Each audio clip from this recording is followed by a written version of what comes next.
à toutes et à tous, j'espère que vous allez bien. Tout d'abord, mes meilleurs vœux pour la nouvelle année.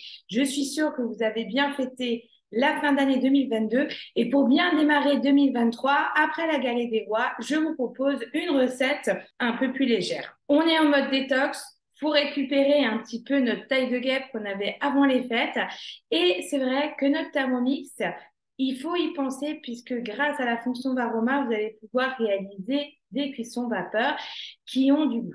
Moi, ce que je vous propose aujourd'hui, c'est rester sur du basique parce qu'on revient en mode express aussi, puisqu'on retourne travailler et on veut du rapide et du léger. Et je vous propose de réaliser aujourd'hui un velouté de champignons léger et express. Allez, on est parti.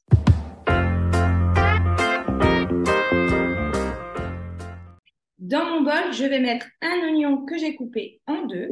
Je vais y rajouter 500 grammes de champignons de Paris. Alors, vous pouvez prendre des champignons bruns ou les champignons blancs. À vous de choisir. Tout dépend de vos goûts. Et mes champignons, je ne les ai pas passés sous l'eau. Le champignon, c'est une vraie éponge. Si vous le lavez, il va s'imbiber d'eau. Donc, prenez un sopalin humide, frottez-le. Vous pouvez aussi éplucher votre champignon pour enlever la première peau. Ça, c'est votre choix. Mais surtout, ne les passez pas à l'eau. Et je vais donc mettre 500 grammes de champignons frais dans mon bol. Avec ces quantités-là, vous allez avoir 4 belles assiettes à soupe. Si vous voulez augmenter un petit peu les quantités, vous pouvez prendre la recette et faire les quantités fois 1,5 et là prendre 750 grammes donc, de champignons. Je positionne le couvercle et le gobelet et on va hacher le tout pendant 10 secondes à la vitesse verte. Mes champignons et mes oignons sont hachés. Je rajoute 20 grammes de beurre ou 20 grammes d'huile végétale, à vous de choisir. Et je fais revenir le tout pendant 5 minutes en température Varoma sur la vitesse 0,5. Au bout des 5 minutes, je rajoute 600 grammes d'eau, 20 grammes de maïzena, 2 branches de thym frais ou déshydratés, un cube de bouillon de volaille. Il vous propose de rajouter également du sel. Le bouillon, pour ma part, sale largement assez. Vaut mieux en rajouter à la fin de la cuisson, une fois que vous aurez goûté, si nécessaire. Et un petit tour de moulin à poivre. Et on est parti pour 13 minutes à 100 degrés sur la vitesse 2. Au bout des 13 minutes, j'ôte mes branches de thym et je mixe tout pendant 40 secondes à la vitesse 10.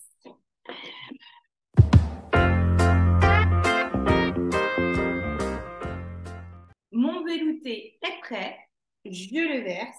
Donc là, j'ai choisi un bol, on a quelque chose de très onctueux. Et pour un peu de déco, j'ai utilisé mon découpe minute et j'ai coupé finement des champignons en lamelles et apporté la petite touche personnelle.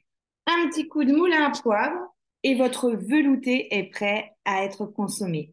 Alors pour les puristes, un petit coup de crème, c'est sympa aussi. Maintenant, à vous de choisir et à vous de tester. Vous êtes en mode détox ou un petit coup de crème, ça fera pas de mal. À vous de voir. Je vous laisse tester la recette. C'est très simple, rapide et efficace.